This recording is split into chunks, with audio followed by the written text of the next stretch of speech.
Welcome back to another lesson in the series 5 Foundational Techniques for Rock Drumming. I'm Nate Brown, and this series is brought to you by Drum Magazine and OnlineDrummer.com. In the past 2 lessons, we've been working with what's called eighth beats. So every stroke that we've had has fallen directly in line with the eighth notes on the hi-hat. In this lesson, we're going to explore 16th note phrasing on the bass drum, which means they're not always going to fall directly in line with the hi-hat. They might fall in between. All these techniques in the video lesson series are included in Chart Topping Drum Beats 1, which explore a lot of coordination exercises so you can build your coordination, and as well as hundreds and hundreds of chart-topping examples of these techniques used in chart-topping songs. So check out this book at OnlineDrummer.com. Also, at this point, when we get into 16th phrasing, you're ready to start chart-topping drum fills the 60s through today by my friend Dawn Richardson. And you can also get that at OnlineDrummer.com. Both are available as an instant download as well. Let's look at number 1 in the sheet music. Remember, the 16th note phrasing technique on the bass drum puts bass strokes in between the hi-hat. And for this part of the series, we're just going to keep the snare on 2 and 4, like in lesson 1. So the hand pattern is going to be just like in lesson 1. And the bass strokes, some are going to fall in between.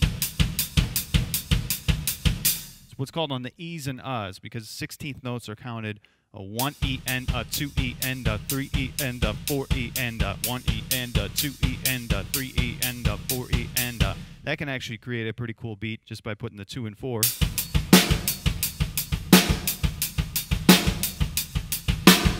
But that's a lot of 16th phrasing on the bass. You don't want to include just a lot of bass drum just to include a lot of bass drum. It should have meaning to the song. Number 1 on the sheet music is actually the groove from Jane Says by Jane's Addiction. I'll play this one for you.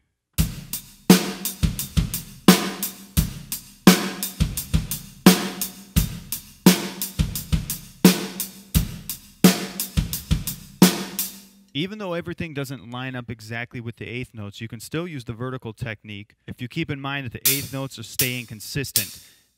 So let's look at count 1. It's the bass and the hi-hat. Count 2, snare and hi-hat. The and then in between the and the 3, we've got to hit a bass stroke. And a 3. And a 3, E, and 4, and. So take it very slowly.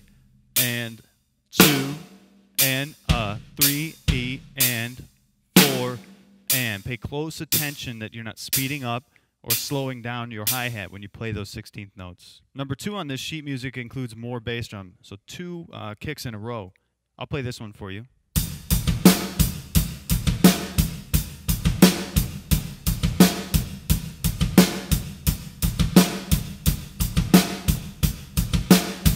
This groove is the groove from Can't You See by the Marshall Tucker Band. Take this slowly.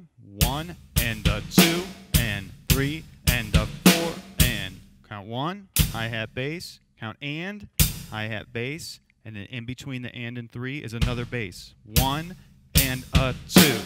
1 and a 2 and. And that groove actually just repeats over and over.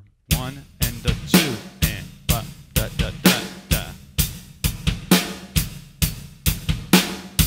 The rest of the sheet music leaves the bass line empty, and that's just like in the other lessons for you to explore some bass patterns. I'm going to mess around with some 16th note phrasing on the bass drum.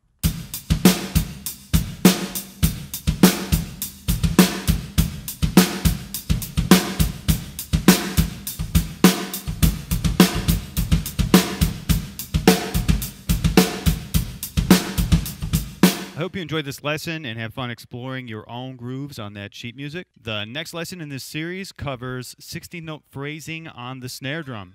See you in the next lesson. Keep drumming.